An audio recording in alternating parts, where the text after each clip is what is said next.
نوبت جنرال صاحب مهرباني وکړه وروره خراسانۍ مې درته په منډه کړه. زه مننه خیر اوسې. سلامونه احترامات جنرال صاحب ته کاري صاحب ته شاهین لالا ته خوشحاله اوسېږئ. ښه موضوع م راوړې وه. پوښتنه کومه صرف دا پوښتنه کوم چې تاسو دلته ویلي دي چې اشغالګرو د افغانان پاک کړي. دلته وروره دلته دا اوسني جنګ کې خو دلته معلمان ټارګېټ کېږي، غریب ولس ټارګېټ کېږي، ګاډۍ والا مړ کېږي.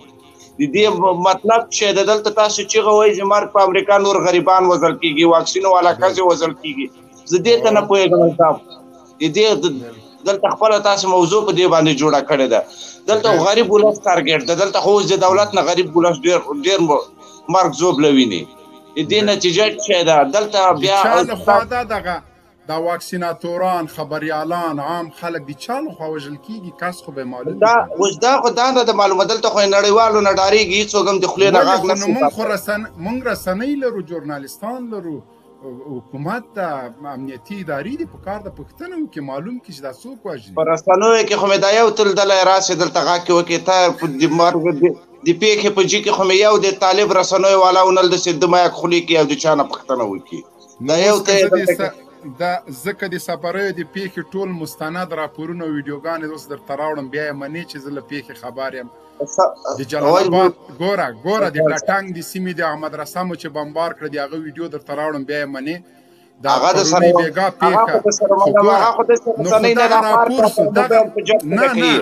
خو همدغه راپور شو که نه، ژوندی راپور د سیمې نه، د همغه جینه چې کوم ځای کې وحشت شوی، همدا راپور شو. ضرور نه ده زه کوربه یم دلته، زه سلګونه خبریالان موږ لرو الحمدلله، له سیمې نه موږ ته راپور راکوي او داسې راپور راکوي چې مستند یې راکوي. نو همدغه یو هغه چې موږ روان کړی ده دا داسې په دروند قیمت باندې موږ ته تمامیږي. حتی د موږ ملګري دا چې کوم خلک ځي راپور جوړوي، هغوی د سر په بیه باندې دا داسې نشي کېدلی چې زه دلته راغلی یم تا ته خبرې کوم، زه د راپور هم جوړ کړم، زه د لیکوال هم شم، زه د هر څه وکړم. زه دلته د دې سټوډیو د دغه تلویزیون کوربه یم، خبریالان لګیا دي خپل کار ښه په اخلاص او په صداقت باندې کوي. قاري صاحب مهرباني وکړه، عام خلک ولې وژنئ؟ ولا زه بل چا سره لګیا وم، دغې ملګري په سوال پوه نه شوم دی څه وایي. مهرباني وکړه میرولي احمدزی وروره. دا ما دته ویل قاري صاحب چې دا سوال ما داسې وکړ چې دا اوس جنګ کې خو تاسو دلته وایي چې افغانان وژل کېږي، هغه موږ د امریکایانو سره جهاد کوي، دولت سره کوي. دلته خو دولت نه بغیر ولسي خلک ډېر وژل کېږي، معلم ټارګېټ شوی، ګاډۍ والا، رشکې والا، واکسینو والا. دلته ټول غریبان وژل کېږي. دلته خو یو هم د سړی نه وژل کېږي چې پیغه باندې بیا څوک یې د عام په غاړه نه اخلي. ځانونه مې نړیوالو نه پټوئ، هېڅوک یې هغه نه ورکوي چې یاره دا کار ما کړی ده. دلته خدای نه څوک نه دا نو تاسو سره به څه ثبوت چې دا سړی طالب وژلی ده؟ څرنګه دغه نو زه دا بله کار به وکړو قاري صاحب محترم. 5 ورځې ورباند وکړه، 5 ورځې ورباند وکړه چې معلومات یې وشي چې دا کار ته کوي که بل څوک کوي. دا درېیم خو به کې معلوم شي که نه. زه چې وربند وکړم خو ته لاس نیسې که نه؟ ته خو وربند د دې دپاره غواړې، خو ته چې زه چې وربند وکړم ته هم لاس نیسې.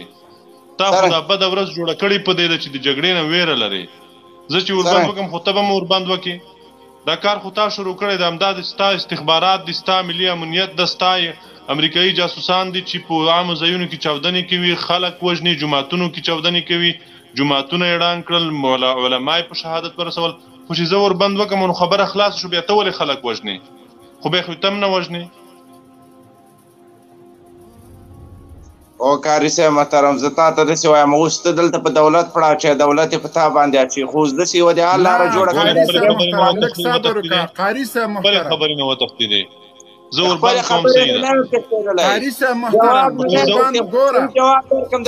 قاري صاحب ودرېږه لږ څه. میروالي وروره، وربند طالب په کومو سترګو تا سره وکړي؟ په مزار کې در سره وربند وکړه، تسلیم شو، سلا یې درته کېښوده، په کانټینرونو کې د ټول کباب کړه. هغه درد به د طالب له زړه وتلی چې بیا په تا اعتماد وکړي. مبین صاحب بله خبره دا ده، وربند چیغې دا خلک، زه وایم چې دا خلک دغه د امریکایي ملیشې چې دي دا په کومو سترګو د وربند غوښتنه کوي. خو په نره را سره وجنګېږه، ته د ملت ښځه نه پرېږدې، ماشوم یې نه پرېږدې. اوس هم در سره جنګېدلی غله غوندې راځې، بوشکه ګډې مخامخ زور لرې. نو خو بوشکه د جنګ تکتیک ده، دا د جنګ تکتیک ده. سبا به ته ما ته وایې چې راځه په په دې توپک مې وواله په چکو مې وژنه کنته نر وي دا خو د جنګ تکتیک ده ته مې د اوانه ولې زه دې په بشکالو ځم ته مې ولې د اوانه ولې دا د تیاری ولې در سره دي زما په شان په موټر سایکل را سره وجنګې که نر یې زما موټر سایکل وي تا سره موټر سایکل وي معلومات خو دا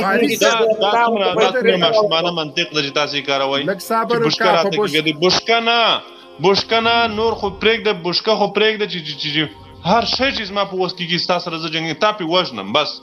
ستا د وژلو دپاره هره وسیله دا په ټولو جنګي اصولو کې په دې څوک اعتراض نه کوي چې ته ما ولې په دا وژنې دا خو د ماشومانه منطق ده چې ته ما ولې په دا وژنې په دا مې نه وژنې دا ماشومانه منطق ده په هر څه دې وژنم خو وژنم دی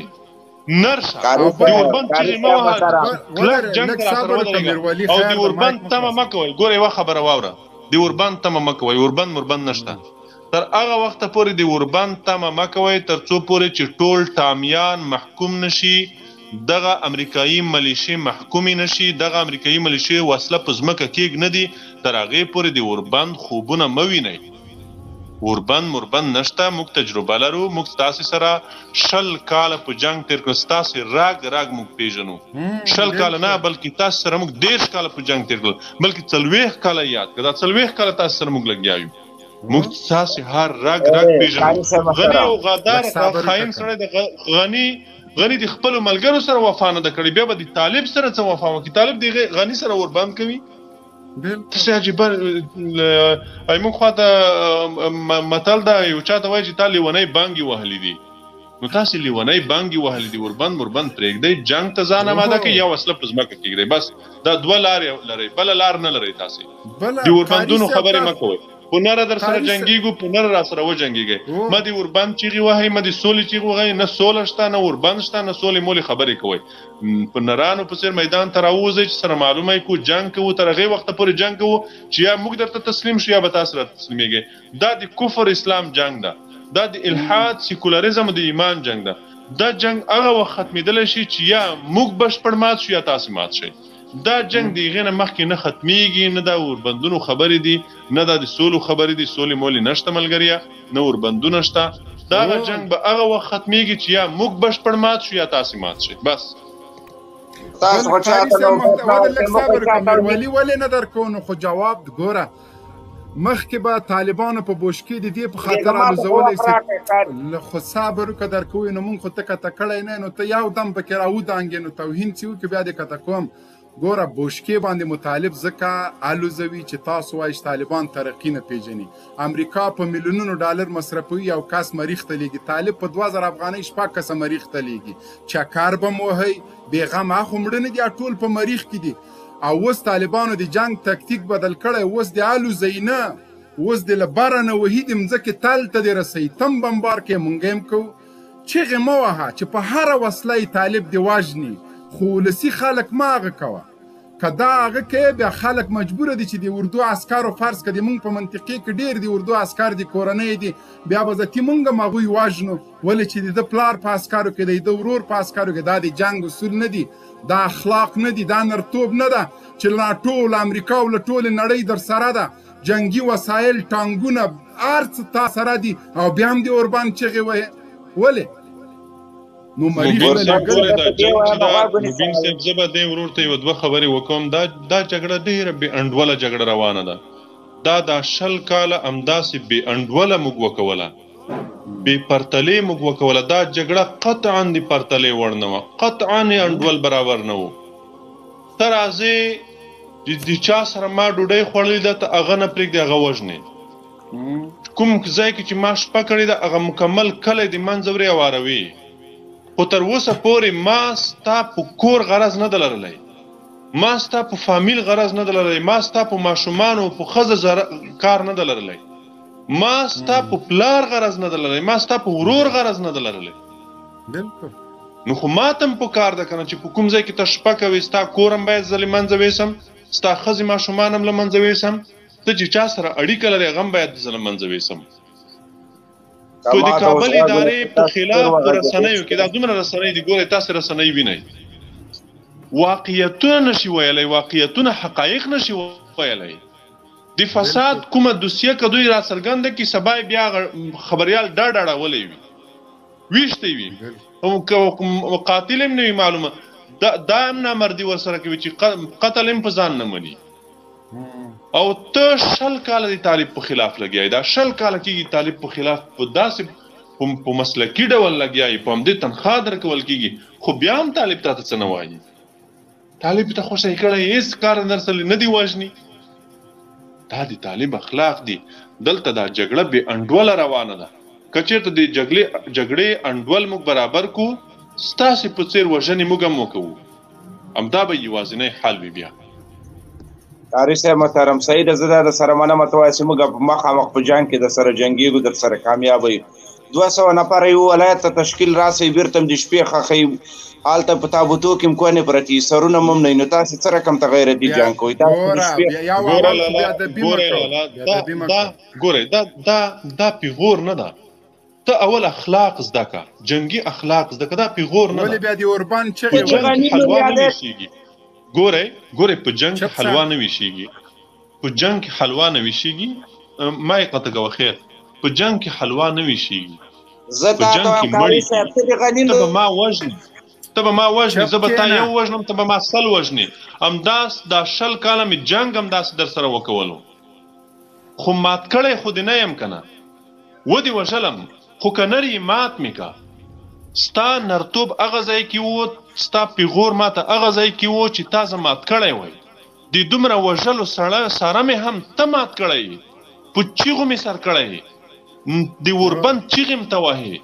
د سولې په نوم جعلي درواغجنې چیغې م ته وهې زاره یم کوي خواره یم کوي زه د تروریست هم بللم او په مړو سترګو بیا راسره ناست هم یې د میز په سر زه د تروریست هم بللم او په مړو سترګو د 15,000 کسان راته خلاص هم کړل تا چیغې وهلې چې نه یې خلاصوم نه یې خلاصوم سرې کرښې دي تورې کرښې دي زیړې کرښې دي هر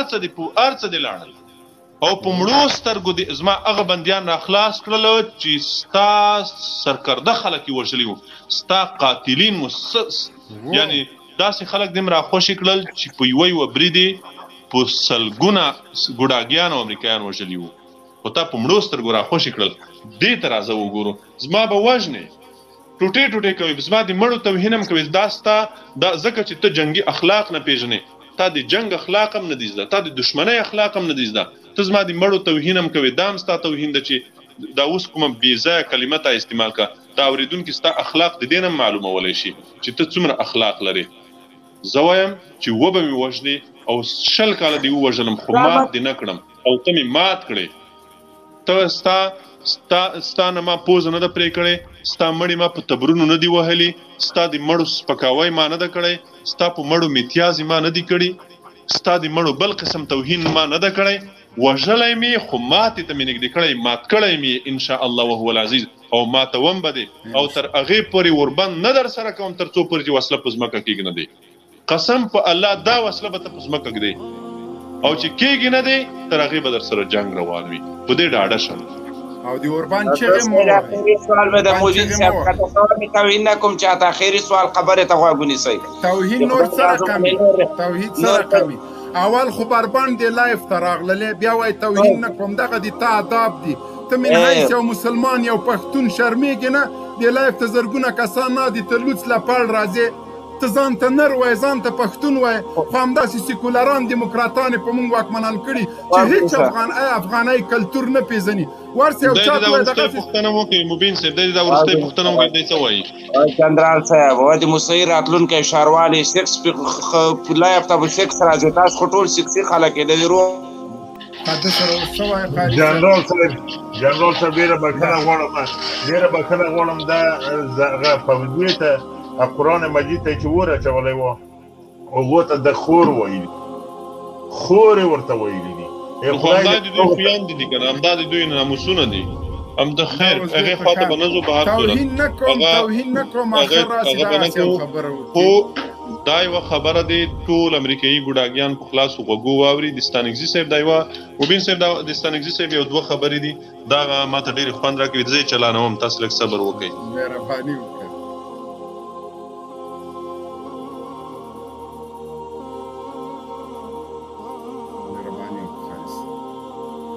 غاګې نشته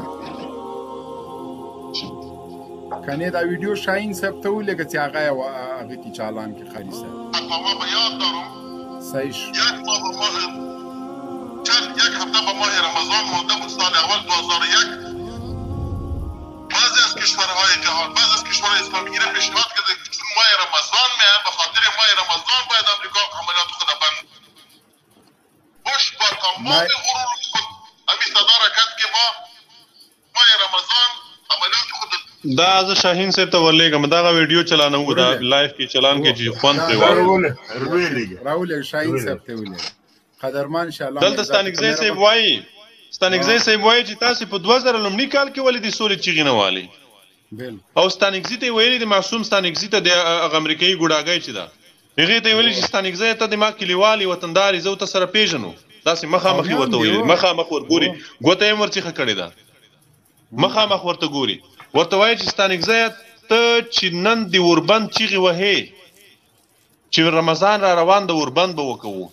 په 2000 لومړي کال کې ته چېرته وې هغه وخت کې ته چېرته وې چې د اوربند چیغې دې نه وهلې چې دا نن د اوربند چیغې وهې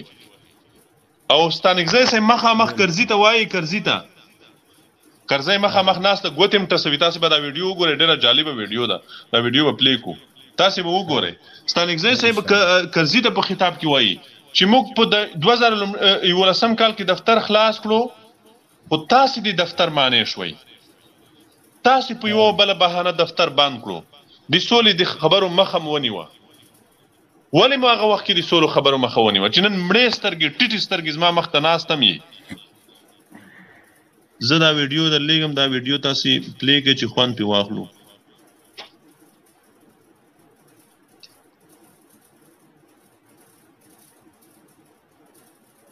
اوهو متاسفانه چې دې سایز غاټ ده دا خو دلته نه درځي شاهین صاحب شاهین صاحب محترم تاسو را ویډیو ستا دا کومه ویډیو ستانکزي صاحب ویډیو دا نوې چې راغلی دا ویډیو خو به در سره وي که نه دا پلی که شاهین صاحب دماغه آیدی بلاک زه به یې پیدا کړم رقم تاسو ماته وخت راکړئ ښه نو هغه شاهین ستانکزی صاحب هلته په خپلو خبرو کې وایي چې هغه وخت کې خو تاسې غټ بمونه غوښتله غټ بمونه مو غوښتل د غټو بمونو هرکلی مو کولو امریکایانو ته مو ویل چې دا بمونه مؤثر نه دي لږ نور هم غټ استعمال کوي موربم استعمال شو د موربم هرکلی هم تاسې وکولو د اټوم بم نه وروسته لوی بم ده د هغې هرکلی تاسې وکولو نن تاسې څنګه د سولې چیغې وهئ ستانکزي صاحب دوی ته ویلي دي سوله د سولې چیغې ځکه وهئ چې مات شوئ از پاده راورده شدین د خپو نه وغورځولی شوئ ځکه نن د سولې چیغې وهئ د اوربند چیغې وهئ د اوربند چیغې او بله په دای منځ کې به یوه بله هم پکې وکوم مبین صاحب هغه د هغه والا خلک ورک دي ما وایي چې زه به تا نه پوښتنه کوم هغه څه نومېږي هغه خدایه مانئ نوم هغه د هغه والا هغه د پخپو به چې را روان و هغه د سولې اربکیانو والا چې هغه رانه ما نه مرګ د اخره او څه شی نومېده پیادل به خوسي و هغه بیخي ښکاري نه پیادل به خوسي و چې سوله به یې غوښته که چې و هغه کابل ته راغلي و اشرف غني ورسره لیدلي و د خدای لوبه یې جوړه کړې وه هغه خلک هم پسې ورک شول هغه د سولې چیغې هم ورکې شوې هغه غورځي زه فکر کوم چې امریکایي ډالر پرې بند شول هغه پروژه خو ناکامه شوه کار یې ورنه کړو ډالر نه هغه خیبر طالبانو نیولی لکه چې لږ سبق یې هم ورکړی و او سوله یې غوښته د امریکا د سفارت مخې ته پرلته چولې په طالبانو اعتراضونه کوه پرلته د امریکا سفارت مخ ته چولی و او خبرې هلته دا کوله چې پاکستان باید کنټرول شي پاکستان د جنگ اړخ ده قاری سے ویډیو تیاره ده بس مهرباني وکړئ ور وایئ چې پته یې ولګېږي ستانکزي صاحب نه خو د امریکایانو ملګري لږ غوسه کېږي